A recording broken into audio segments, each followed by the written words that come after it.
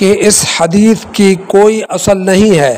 علامہ شوکانی رحمۃ اللہ علیہ الفوائد المجموعہ میں جلد 12 صفحہ 525 میں فرماتے ہیں یہ حدیث موضوع ہے۔ امام احمد بن حنبل اپنی کتاب تذکرۃ الموضوعات للفتنہ صفحہ 116 میں لکھتے ہیں کہ لا اصل لہ، اس حدیث کی کوئی اصل نہیں ہے۔ علامہ محمد طاہر پٹنی رحمۃ اللہ کہتے ہیں کہ یہ موضوع حدیث ہے۔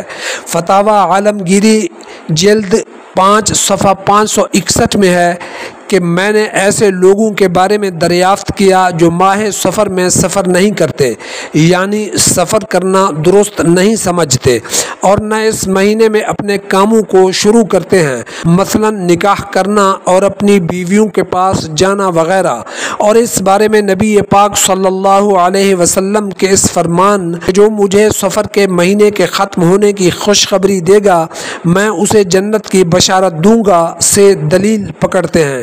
کیا نبی اکرم صلی اللہ علیہ وسلم کا یہ فرمان مبارک سند کے اعتبار سے صحیح ہے؟ کیا اس مہینے میں نحوست ہوتی ہے اور کیا اس مہینے میں کسی کام کے شروع کرنے سے روکا گیا ہے؟ تو جواب ملا کہ ماہ سفر کے بارے میں جو کچھ لوگوں میں مشہور ہے یہ کچھ ایسی باتیں ہیں جو در حقیقت اہل نجوم کے ہاں پائی جاتی تھیں، جنہیں وہ اس لیے رواج دیتے تھے کہ ان کا وہ قول ثابت ہو سکے جسے وہ نبی اکرم صلی اللہ علیہ وسلم کی طرف منسوب کرتے تھے، حالانکہ یہ صاف اور کھلا ہوا جھوٹ ہے۔ سامعین کرام، جس طرح مسلمانوں میں غلط نظریات و عقائد بھلانے کی غرض سے درج بالا حدیث گھڑی گئی، اسی طرح ماہ سفر کے آخری بدھ کو جعلی فضیلت دینے کے لیے نبی کریم صلی اللہ علیہ وسلم کی بیماری سے صحت یابی کا پروپیگنڈا بھی پورے اہتمام سے چہار اطراف پھیلا دیا گیا، اور پھر اس دن کو یوم عید کی طرح منانے کی بنیاد رکھ دی گئی۔ اس دن مٹھائیاں بانٹی اور شیرینی تقسیم کی جاتی ہے۔ پھر مزید ظلم تو یہ ہے کہ بہت سے علاقے ایسے بھی ہیں جہاں اس دن خوشی کے طور پر روزہ رکھا جاتا ہے اور ایک خاص طریقے سے نماز بھی پڑھی جاتی ہے۔ سادہ لوح اور نیم خواندہ مسلمانوں کی کمال بے وقوفی دیکھیے کہ حقیقی اور کامل ترین دین اسلام کے مقابل انہوں نے اپنی خواہشات اور شیطانی توہمات کے تانو بانو سے ایک من گھڑت مذہب تشکیل دے ڈالا، اور جسے وہ اسلام کا نام دینے کی ضد بھی کرتے ہیں۔ دین اسلام کے حقیقی پیروکاروں کو جان لینا چاہیے کہ آخری بدھ کی خوشی و شادمانی والا تمام معاملہ اور واقعہ صریحاً جھوٹا، بے اصل اور خلاف حقیقت ہے۔ حقیقت میں یہ بات بالکل الٹ ہے۔ یہ دن تو وہ ہے کہ جس میں ہمارے نبی کریم صلی اللہ علیہ وسلم کی مرض وفات کی ابتدا ہوئی تھی، مرض سے شفا یابی نہیں ہوئی تھی۔ مسلمانوں کے ساتھ یہ کھلواڑ اور ظلم یہودیوں کا کیا دھرا ہے۔ انہوں نے یہ افواہ اور جھوٹی خبر دراصل آپ صلی اللہ علیہ وسلم کی مخالفت میں آپ کے بیمار ہونے کی خوشی میں پھیلائی تھی اور مٹھائیاں تقسیم کی گئی تھیں۔ آخری بدھ کے روزے کی شرعی حیثیت کے بارے میں جب مولانا مفتی محمد شفیع رحمۃ اللہ علیہ سے یہ سوال کیا گیا کہ ماہ سفر کا آخری چہارشنبہ بلاد ہند میں اس طریقہ سے مشہور ہے کہ اس دن خصوصیت سے نفلی روزہ رکھا جاتا ہے اور شام کو کچوری یا حلوہ پکا کر کھایا جاتا ہے، عوام اس کو کچوری روزہ یا پیر کا روزہ کہتے ہیں، شرعاً اس کی اصل ہے یا نہیں؟ تو انہوں نے جواب دیا کہ یہ بالکل غلط اور بے اصل ہے۔ اس روزہ کو بطور خاص رکھنا، پھر ثواب کا عقیدہ رکھنا بدعت اور ناجائز ہے۔ نبی اکرم صلی اللہ علیہ وسلم اور تمام صحابہ رضوان اللہ علیہم سے کسی ایک ضعیف حدیث میں بھی اس کا ثبوت بالالتزام مروی نہیں، اور یہی دلیل ہے اس کے بطلان و فساد اور بدعت ہونے کی، کیونکہ کوئی عبادت ایسی نہیں جو نبی اکرم صلی اللہ علیہ وسلم نے امت کو تعلیم کرنے سے بخل سے کام لیا ہو۔ بحوالہ امداد المفتین، فصل فی صوم النذر و صوم النفل، صفحہ 416۔ ماہ سفر کے آخری بدھ میں روزہ رکھنے کی طرح مخصوص طریقے سے ایک نماز بھی ادا کی جاتی ہے جس کی ادائیگی کا ایک خاص طریقہ بیان کیا جاتا ہے۔ اس نماز کو بتلانے والے حضرات صوفیان کرام ہیں۔ طریقہ نماز یہ بیان کیا جاتا ہے کہ ماہ سفر کے آخری بدھ 2 رکعت نماز بوقت چاشت اس طرح ادا کی جائے کہ پہلی رکعت میں سورہ فاتحہ کے بعد قل اللہم مالک الملک والی 2 آیتیں پڑھیں اور دوسری رکعت میں سورہ فاتحہ کے بعد قل ادعوا اللہ او ادعوا الرحمن والی 2 آیتیں پڑھیں اور سلام پھیرنے کے بعد نبی اکرم صلی اللہ علیہ وسلم پر درود بھیجیں اور پھر مخصوص الفاظ کی ایک دعا پڑھیں۔ علامہ عبد الحی لکھنوی نے اپنی کتاب الآثار المرفوعہ فی الاخبار الموضوعہ میں اس نماز کی تخریج کی ہے۔ اس کے بعد وہ لکھتے ہیں کہ اس قسم کے مخصوص و منقول طریقوں کے مطابق نماز ادا کرنا جائز نہیں ہے۔ یہ عمل نیکی برباد گناہ لازم کا مصداق تو بن سکتا ہے، تقرب الی اللہ کا نہیں۔ ماہ سفر کے آخری بدھ کی رسومات کی بابت کفایت المفتی میں ایک سوال اور اس کا جواب یوں بیان کیا گیا ہے۔ سوال یہ ہے کہ آخری چہارشنبہ جو سفر کے مہینے میں ہوتا ہے اس کا کرنا یعنی اسے منانا شریعت میں جائز ہے یا نہیں؟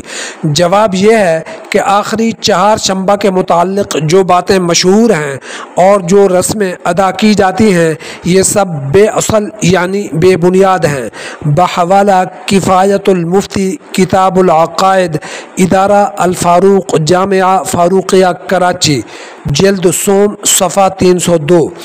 حقیقت حال یہ ہے کہ 28 سفر کو چہارشنبہ یعنی بدھ کے روز آن حضرت صلی اللہ علیہ وسلم کے مرض میں زیادتی ہوئی تھی اور یہ دن ماہ سفر کا آخری بدھ تھا۔ یہ دن مسلمانوں کے لیے تو خوشی کا ہے ہی نہیں بلکہ اس دن انہیں صدمہ ہوا تھا۔ البتہ یہود وغیرہ کے لیے شادمانی کا دن ہو سکتا ہے، لہٰذا اس دن کو تہوار کا دن ٹھہرانا، خوشیاں منانا، مدارس وغیرہ میں تعظیم کرنا، یہ تمام باتیں خلاف شرع اور ناجائز ہیں۔ بحوالہ فتاوی حقانیہ کتاب البداعۃ والرسوم جلد 2 صفحہ 86 جامعہ دارالعلوم حقانیہ اکوڑا خٹک۔ نبی پاک صلی اللہ علیہ وسلم کے شدت مرض کی روایت مدارج النبوہ جلد 2 صفحہ 707 مدینہ پبلشنگ کمپنی کراچی میں ہے۔ امین محترم،